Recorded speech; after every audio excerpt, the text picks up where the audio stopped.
आज हम आपको एक ऐसे देश के बारे में रोचक जानकारी देने वाले हैं जो कि हमेशा ही न्यूज में रहता है, कभी अच्छे कामों के लिए तो कभी लोकतंत्र की हत्या करने के लिए। एक ऐसा देश जहां पर सबसे ज्यादा लुंगी पहनी जाती है और तो और यहाँ की महिलाएं भी साड़ी से ज्यादा लुंगी पहनना ही पसंद करती है। दोस्तों, हम सब चाय पीते हैं लेकिन इस देश में चाय को खाया जाता है। यहाँ के लोगों के बारे में कहा जाता है कि ये बहुत ही ज्यादा सेल्फिश होते हैं। कहने का मतलब ये कि इन्हें अपने देश से कोई लेना देना नहीं होता, ये तो बस अपनी लाइफ देखते हैं। यहाँ के एक फेस्टिवल जो कि पूरी दुनिया में मशहूर है, उसमें इस देश के लोग पानी में भी आग लगा देते हैं। दोस्तों, आज हम बात कर रहे हैं भारत के पड़ोसी मुल्क म्यांमार की। तो फिर देर किस बात की, अपना सीट बेल्ट बांध लीजिए अच्छे से और निकलते हैं म्यांमार के एक शानदार सफर पर।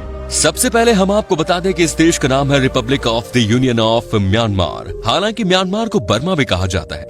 जनसंख्या के मामले में ये दुनिया का 26वां सबसे बड़ा देश है। म्यांमार साउथ एशिया का एक छोटा सा देश है जिसके उत्तर पश्चिम दिशा में भारत और बांग्लादेश है, तो उत्तर पूर्व में चीन, वहीं दक्षिण पूर्व में लाओस और थाईलैंड देश है। इस देश को युवा देश कहा जाता है क्योंकि फिलहाल इस देश की कुल जनसंख्या का औसतन उम्र है 29 साल। दोस्तों, कई लोगों को ये बात समझ में नहीं आती कि म्यांमार देश को कभी वर्मा कहकर पुकारा जाता है तो कभी म्यांमार।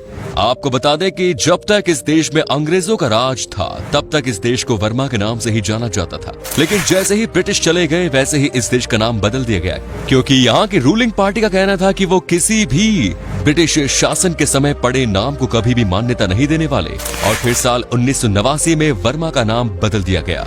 देश की तरह म्यांमार की राजधानी का भी नाम बार बार बदला गया। सबसे पहले राजधानी का नाम था रंगून, उसके बाद इसका नाम बदल कर रख दिया गया यांगून, और आजकल इस देश की राजधानी का नाम है नेपिडाउ। इस देश में जवान लोगों की कोई कमी नहीं है, लेकिन दिक्कत इस बात की है कि यहाँ के लोगों को कामचोर कहा जाता है। जी हाँ, ये लोग बहुत ही आलसी होते हैं और दुनिया के सबसे आलसी देशों में इसे गिना जाता है।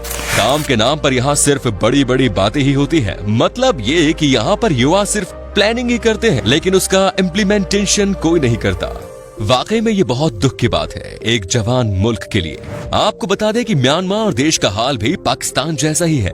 यहाँ पर इलेक्शन तो होते हैं दुनिया को दिखाने के लिए, डेमोक्रेसी तो है लेकिन सिर्फ नाम के लिए। अभी हाल फिलहाल में आपने सुना ही होगा कि यहाँ पर कैसे इलेक्शन जीती महिला प्रेसिडेंट को हटाकर सेना ने देश अपने कंट्रोल में ले लिया। यहाँ कुछ शक्तिशाली लोग चाइना के बहुत करीबी हैं, जिसकी वजह से यहाँ पर इस तरह की हरकतें होती रहती है। ये आज से नहीं, लेकिन जब से म्यांमार आजाद हुआ है तब से कई बार इस तरह की घटनाएं हो चुकी हैं। म्यांमार में गाड़ी चलाना सबसे मुश्किल काम है, लेकिन इसके पीछे बहुत ही वैलिड रीजन है। इस देश में सबसे पहले नियम बना ही रास्ते के बाईं तरफ गाड़ी चलाई जाएगी, लेकिन अचानक ही 1970 में इसे बदल दिया गया, जिसकी वजह से जो भी गाड़ी जिसमें लेफ्ट साइड ड्राइविंग थी उसे बैन कर दिया गया। बताइए, म्यांमार के लोगों के बीच में लुंगी पहनना सबसे कॉमन है। जी हाँ, यहाँ तो हर दूसरा इंसान आपको लुंगी पहनकर घूमता दिख जाएगा। यहाँ के लोगों का मानना है कि लुंगी से ज्यादा कंफर्टेबल ड्रेस कुछ है ही नहीं, और साथ ही साथ वेंटिलेशन के लिए ये परफेक्ट ड्रेस है। दरअसल ये यहाँ का कल्चर है। यहाँ के लोगों का मानना है कि अगर आप लुंगी पहनते हैं तो आपका काम फटाफट बनता है। इतना ही नहीं, आजकल तो ऑफिसेज में भी लुंगी पहनकर ही लोग जा रहे हैं। दुनिया भर की बात करें तो ये देश खाने के मामले में बहुत सस्ता है। आप यहाँ के बड़े से बड़े रेस्टोरेंट में 100 रुपए के अंदर जी भर कर खाना खा सकते हैं। इतना ही नहीं, कई रेस्टोरेंट में आपको 2 समय का खाना भी देता है, सिर्फ 100 रुपए में ही, वो भी बहुत ही अच्छा। दोस्तों, वैसे तो दुनिया भर में चाय को पी जाती है लेकिन म्यांमार के लोग चाय को खाते हैं। जी हाँ, आपने बिल्कुल सही सुना। दरअसल बात यह है कि यहाँ की नेशनल डिश ही चाय की पत्ती से बनती है, जिसका नाम है लहपेट ठोहक। इसमें पत्ती को सड़ाया जाता है और उसके बाद खाया जाता है। कहा जाता है कि ये न सिर्फ स्वाद में उत्तम है बल्कि आपकी सेहत के लिए भी बहुत अच्छी चीज है। जब खाने पीने की बात हुई है तो आपको ये भी बता दूं कि म्यांमार दुनिया का एकमात्र देश है जहां का अपना नेशनल बियर है। जी हाँ, इस बियर को म्यांमार बियर कहा जाता है। आप जब भी म्यांमार जाएं तो ये बियर जरूर पिए, क्योंकि इसका फ्लेवर बहुत अलग होता है। वैसे भी म्यांमार में 90% जगहों पर आपको म्यांमार बियर ही मिलेगी। आपको बता दें कि इस देश का नेशनल गेम है छिन लोन, जो कि बिल्कुल फुटबॉल से मिलता जुलता है। हालांकि इस गेम को एक बड़े से सर्कल के अंदर 6 खिलाड़ियों के साथ खेलते हैं। जैसे फुटबॉल में जगलिंग करते हैं, वैसे ही इस गेम में भी बॉल के साथ जगलिंग की जाती है। बहुत बड़ी संख्या में लोग आते हैं यहाँ पर इस गेम को देखने के लिए। क्या आप यकीन कर सकते हैं कि म्यांमार में काउ यूरिन थेरेपी का इस्तेमाल होता है? मतलब कि यहाँ पर कई ऐसे लोग हैं जो कि गाय की यूरिन का यूज अपने आप को ठीक करने के लिए करते हैं।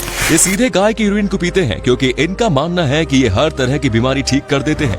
बात तो यहाँ तक की जाती है कि यहाँ के 50% लोग सुबह सुबह गाय की यूरिन से अपनी आंखों को साफ करते हैं ताकि इन्हें कभी आंखों की परेशानी न हो। म्यांमार का सबसे बड़ा इनकम सोर्स है एग्रीकल्चर, फॉरेस्ट्री और मछली पकड़ना। यहाँ की 40% आबादी किसान है। यहाँ तरह तरह के अनाज उपजाए जाते हैं और कई ऐसे देश है एशिया में जहां इन अनाज को एक्सपोर्ट किया जाता है। साथ ही ये देश नेचुरल गैस का भी निर्यात करता है थाईलैंड को। वहीं एक बात जो सामने आई है वो ये कि इस देश को चीन का सपोर्ट करता है और यही वजह है कि इनकी इकोनॉमी बची रहती है। लेकिन चीन के ही कहने पर कई बार इस देश में तख्ता पलट हो जाता है। बात तो सही है क्योंकि चीन किसी देश की तब तक मदद नहीं करता जब तक कि उसे उससे कोई फायदा न मिले।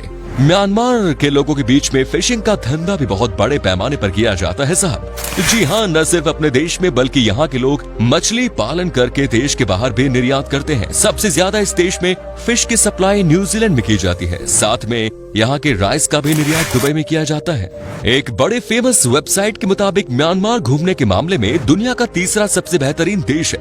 यहाँ पर तभी तो लाखों की संख्या में सैलानी आते हैं और इसीलिए टूरिज्म भी इस देश की जीडीपी में बड़ा योगदान देता है। म्यांमार की 89% जनता बौद्ध धर्म को मानती है। भारत से शुरू होकर बौद्ध धर्म आज पूरी दुनिया में फैल गया है, लेकिन म्यांमार में उसके अनुयायी बहुत ज्यादा है। आपको यहाँ पर हर जगह ही भगवान बुद्ध की प्रतिमा मिल जाएगी। यहाँ पर एक से बढ़कर एक खूबसूरत भगवान बुद्ध के मंदिर है जहाँ हजारों की संख्या में लोग आते हैं। लेकिन सबसे चौंकाने वाली बात यह है कि इस देश में 89% लोग भगवान बुद्ध को मानते हैं, लेकिन लगता है कि उनके दिखाए गए रास्ते पर चलना इनके बस की बात नहीं। दरअसल यहाँ पर हद से ज्यादा आंदोलन होते हैं। म्यांमार में हिंसा बहुत ज्यादा है और साथ ही यहाँ पर एक दूसरे को चूना लगाने के काम भी खूब होते हैं। कहने का मतलब ये है कि म्यांमार देश में बहुत सारी ऐसी चीज हैं जो कि नहीं होनी चाहिए, लेकिन फिर भी यहाँ पर खुलेआम होती है और इन्हें रोकने वाला कोई नहीं है। एक चौंकाने वाली बात जो म्यांमार देश के बारे में है वो ये कि इस देश की 30% महिलाएं शादी नहीं करती। उन्हें शादी जैसे रिश्ते पर विश्वास ही नहीं है।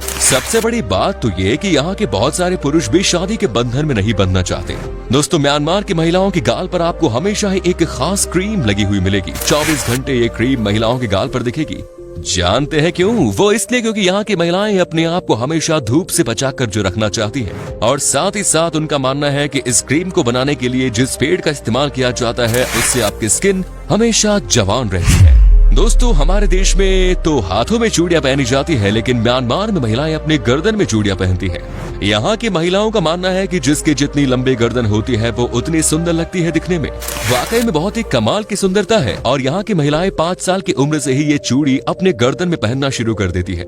एक चीज और जिसकी वजह से म्यांमार का बुरा हाल है वो है शोषण। इस देश में बहुत घोटालेबाज लोग रहते हैं। यहाँ पर आपको हर काम के लिए टेबल के नीचे से पैसा सरकाना होता है। यहाँ पर लोग सरकारी नौकरी ही अलग से पैसा कमाने के लिए करते हैं। इनका मानना है कि अगर कोई सामने से दे रहा है तो हमें लेने में कोई तकलीफ नहीं होनी चाहिए। 2012 में इसे दुनिया का सबसे ज्यादा भ्रष्ट देश कहा गया था।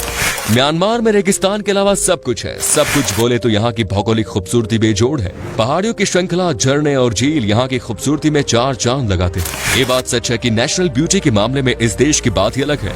अगर इसे अच्छे से देख रेख किया जाए तो इस देश को दुनिया का बड़ा टूरिस्ट अट्रैक्शन बनाया जा सकता है। लेकिन यहाँ की तो बात ही अलग है साहब। यहाँ तो बस लोग राजनीति करने में ही बिजी है। म्यांमार में अप्रैल के महीने में नए साल का स्वागत किया जाता है। साथ ही आपको बता दें कि म्यांमार में वाटर फेस्टिवल मनाकर लोग नए साल का स्वागत करते हैं। ये यहाँ का सबसे पॉपुलर फेस्टिवल है। यहाँ पर हजारों की संख्या में लोग आते हैं और मस्ती करते हैं। यहाँ पर बड़े बड़े फुव्वारे लगाए जाते हैं और उसके बाद लोगों की मस्ती शुरू होती है। सुबह से लेकर शाम तक यहाँ के लोग खूब पानी में मस्ती करते हैं। वैसे दोस्तों, इस फेस्टिवल को देखने के लिए बाहर देशों से भी लोग आते हैं। म्यांमार में HIV एड्स की बीमारी बहुत ज्यादा संख्या में फैली हुई है। यहाँ की महिलाएं बहुत सारे गलत कामों में भी इन्वॉल्व होती हैं, जिसकी वजह से यहाँ पर इस बीमारी को बढ़ने से रोकने में यहाँ की सरकार पूरी तरह से नाकाम रहती है। तो चलिए दोस्तों, अब हम आपको बताते हैं कि क्या है यहाँ का वीजा प्रोसेस। बता दें कि आपके पास अगर सारे डॉक्यूमेंट्स मौजूद है तो आपको वीजा 3 दिन के अंदर मिल जाएगा। म्यांमार घूमने के लिए 6 से 8 दिन में लगभग 30,000 रुपए खर्च करने होंगे। दोस्तों, म्यांमार की करेंसी म्यांमार क्यात, जिसकी वैल्यू है लगभग 0.042 भारतीय रुपीज। और दोस्तों, ये था म्यांमार। तो कैसा लगा बताइए कमेंट्स में। क्या कभी आपने विजिट किया इस देश की, और अगर की है तो अपना एक्सपीरियंस हमारे साथ शेयर जरूर करें।